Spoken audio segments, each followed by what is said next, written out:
Good morning friends. Welcome to the Sunrise classes. Today I will discuss the difference between solid, liquid and gas. जैसे देखिए आप लोग पढ़े होंगे कि जो सॉलिड लिक्विड गैस का अगर डायग्राम से आप लोग पढ़े होंगे, देखिए क्या था।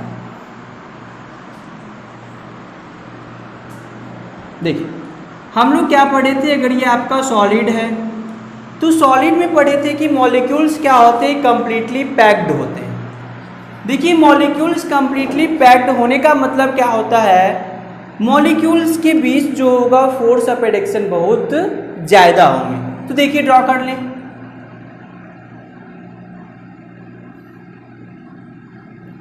देखिए लिक्विड में हम लोग पढ़े थे कि मॉलिक्यूल्स के बीच जो फोर्स ऑफ एट्रैक्शन होते हैं वो बहुत क्या होते हैं, कम होते हैं इन कंपेरिजन टू सॉलिड। तो देखिए ये ड्रॉ कर लें।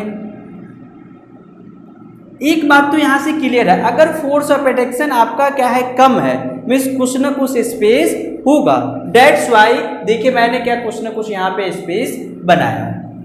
अब देखिए अगर गैस को डिस्कस करें तो गैस में क्या होता है, नेग्लिजिबल फोर्स ऑफ एट्रैक्शन होते हैं। जब देखिए जो फोर्स ऑफ एट्रैक्शन नेग्लिजिबल होगा, मीन्स उसके जो एटम्स होंगे वो कहीं ना कहीं दूर दूर ऑलरेडी होंगे ही होंगे। तो देखिए अब देखिए हम लोग क्या करते हैं, डिफ्रेंशिएट करते हैं। इसको ध्यान में रखते हुए हम लोग क्या करेंगे, डिफ्रेंशिएट करेंगे। तो फर्स्ट जो हम लोग क्या है, प्रॉपर्टी के बेसिस पे करेंगे।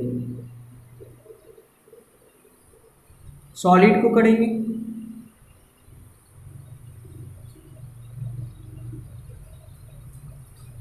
और आपका ये गैस। फर्स्ट है इंटर पार्टिकल फोर्स। जो फर्स्ट बेसिस करेंगे इंटर पार्टिकल फोर्स। देखिए फर्स्ट क्या है, इंटर पार्टिकल फोर्स। देखिए सॉलिड में हम लोग देखे थे जो इसके एटम्स होते हैं उसके बीच क्या होता है, फोर्स ऑफ एट्रैक्शन आपका ज्यादा होता है। तभी ना भाई किसी सॉलिड का जो आपका शेप होता है फिक्स होता है। यही आपका सॉलिड, देखिए इसका शेप क्या है, फिक्स है। यही आपका सॉलिड है, इसका शेप क्या आपका फिक्स है। मीन्स जब तक इसके इंटर पार्टिकल के बीच जो फोर्स ऑफ एट्रैक्शन क्या होंगे, ह्यूज होंगे, हाई होंगे, तभी ना क्या होगा, इसका शेप आपका फिक्स होगा। तो यहां से क्लियर है कि इसका शेप फिक्स होने में किसका पार्टिसिपेशन है, इंटर पार्टिकल फोर्स। तो इसमें सॉलिड में क्या होंगे, इंटर पार्टिकल फोर्स की वैल्यू क्या होंगे, वेरी स्ट्रांग होंगे। तो यहां से लिख सकते हैं ये क्या होगा आपका, वेरी स्ट्रांग। अब देखिए अगर लिक्विड लें तो लिक्विड को क्या करिए, पहले 1 लीटर पानी ले लीजिए, उसको क्या करिए एक बॉटल में ले लीजिए, फिर क्या करिए दूसरे किसी कंटेनर में लीजिए। जब आप कंटेनर में लेंगे तो देखेंगे उसका शेप क्या होता है, चेंज होता है। अब मुझे बताइए शेप अब चेंज कब होगा, जब इसके इंटर पार्टिकल फोर्स क्या होंगे, थोड़ा कम होंगे। तो लिक्विड के केस में क्या होगा, इंटर पार्टिकल जो फोर्स होते हैं वो सॉलिड के कंपैरिजन भाई वीक होते हैं। और जो गैस होते हैं, गैस में जानते हैं कि सपोज कीजिए कोई कंटेनर में गैस फिल कर रहे हैं तो इसमें क्या होगा, इतना फोर्स ऑफ एट्रैक्शन इसमें कम होता है कि वो पार्टिकल क्या करते हैं, मूव करते रहते हैं। तो जो गैस में जो इंटर पार्टिकल फोर्स होंगे वेरी वीक होगा। ये क्या होगा आपका, वेरी वीक। अब देखिए सेकेंड हम लोग करते हैं इंटर पार्टिकल स्पेस।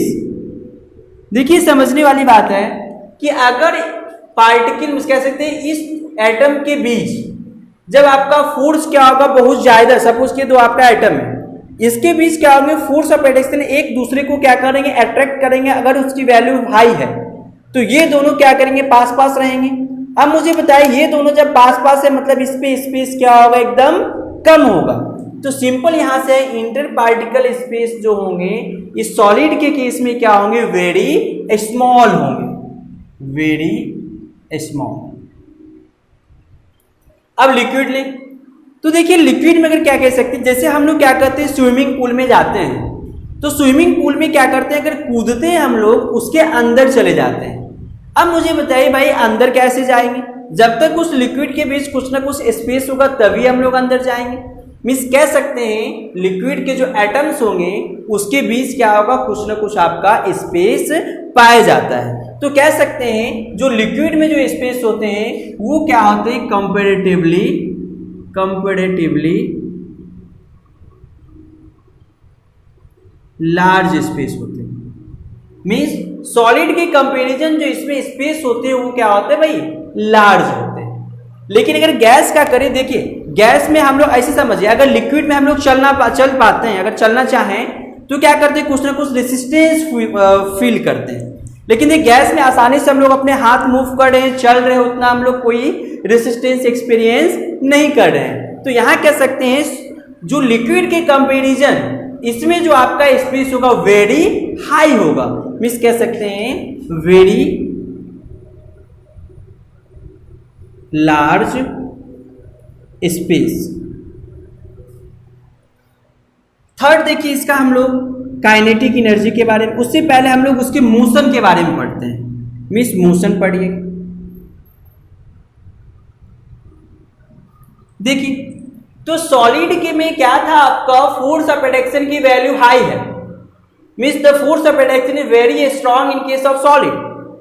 जब फोर्स ऑफ एट्रैक्शन सॉलिड में क्या है, वेरी स्ट्रांग है, तो बताइए फोर्स ऑफ एट्रैक्शन किसके बीच लगेंगे, उसके कॉन्स्टिट्यूटिंग पार्टिकल्स के बीच लगेंगे। अगर सपोज कि ये दोनों पार्टिकल के बीच ह्यूज फोर्स ऑफ एट्रैक्शन लग रहा है तो क्या ये दोनों पार्टिकल मूव कर पाएंगे? The answer is no. तो यहां से कह सकते हैं कि जो मोशन होते हैं सॉलिड के केस में लो होता है, मीन्स जो काइनेटिक जो उसकी कह सकते हैं एटम कॉन्स्टिट्यूटिंग पार्टिकल्स होते हैं उसके जो मोशन होते हैं वो क्या होते हैं, वेरी लो होता है। अब देखिए तो कह सकते हैं लो। लेकिन जो लिक्विड में देखिए क्या करते हैं कि लिक्विड में क्या कीजिए, आप एक ग्लास में पानी या फिर बीकर में पानी ले लीजिए और उसमें क्या कीजिए, आप कलर डाल दीजिए। देखेंगे जब आप कलर डालेंगे the whole water becomes colouring. इसका मतलब क्या है कि जो पूरा जो आपका पानी होगा वो कलर हो जाएगा। कलर्ड पानी क्यों होगा? क्योंकि सपोज कीजिए आपका ये कंटेनर है, इसमें आपका लिक्विड है, उसी में आप क्या कर रहे हैं, सॉलिड कलर को इसमें डाल दे रहे हैं। इसको आप बिल्कुल सेक नहीं कर रहे हैं, विदाउट सेकिंग ही क्या कर रहा है, पूरा जो कलर है आपका डिस्ट्रीब्यूट हो जा रहा है। तो ये देखिए डिस्ट्रीब्यूट तभी होगा जब इसके जो मॉलिक्यूल्स होंगे, एटम्स होंगे या फिर कह सकते हैं कॉन्स्टिट्यूटिंग पार्टिकल्स होंगे, वो आपका क्या होंगे, मोशन में होंगे। तो ये कह सकते हैं जो आपका इसका जो मोशन होगा ये सॉलिड के केस से ये क्या होगा, आपका ज्यादा होगा। तो कह सकते हैं हैविंग हाई मोशन या फिर having more moment of particle in comparison two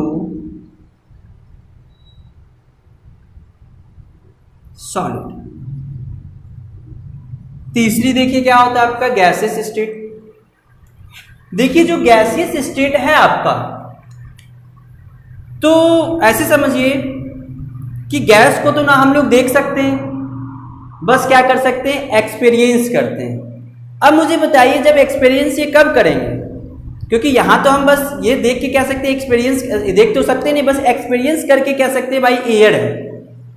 means air ये कंप्लीटली आपका मूव करेगा तभी उसको आप एक्सपीरियंस कर सकते हैं, आपको हवा लग सकती है। तो सिंपल कह सकते हैं कि जो आपका गैस के मॉलिक्यूल्स होते हैं उसमें जो force of attraction very weak होता है, वेरी वीक होगा, मीन्स उसके मॉलिक्यूल्स क्या करेंगे, मूव करेंगे। तो जब मूव करेंगे तो मोशन क्या करेंगे, ये आपके क्या होंगे, वेरी आपके क्या होंगे, रैंडम मोशन में होंगे। तो लिखेंगे हैविंग या फिर क्या लिखते हैं, सिंपल लिखिए रैंडम मोशन। अब देखिए इसी के बेसिस एक रिलेटेड आपका है जिसको हम लोग कहते हैं काइनेटिक एनर्जी। देखिए काइनेटिक एनर्जी की जब भी बात आती है तो वो आपका क्या होता है, मोशन की वजह से। और भाई ऑलरेडी मोशन हम लोग डिस्कस कर चुके हैं, मीन्स यहां से कह सकते हैं कि जो आपका काइनेटिक एनर्जी होगा सॉलिड के केस में वो क्या होगा, वेरी लो होगा। बट क्योंकि जानते हैं लिक्विड के आपके मॉलिक्यूल्स मूव करते हैं तो क्या लिखेंगे, हैविंग मोर काइनेटिक एनर्जी। किसके कंपैरिजन में, सॉलिड के कंपैरिजन में। लेकिन गैस के मॉलिक्यूल्स में आप जानते हैं ना भाई कि इसके पास काइनेटिक एनर्जी हाई होगा। क्यों हाई होगा? क्योंकि इसका जो फोर्स ऑफ एट्रैक्शन मॉलिक्यूल्स के बीच, एटम्स के बीच से बहुत लो है। लिखेंगे having high kinetic energy. Thank you.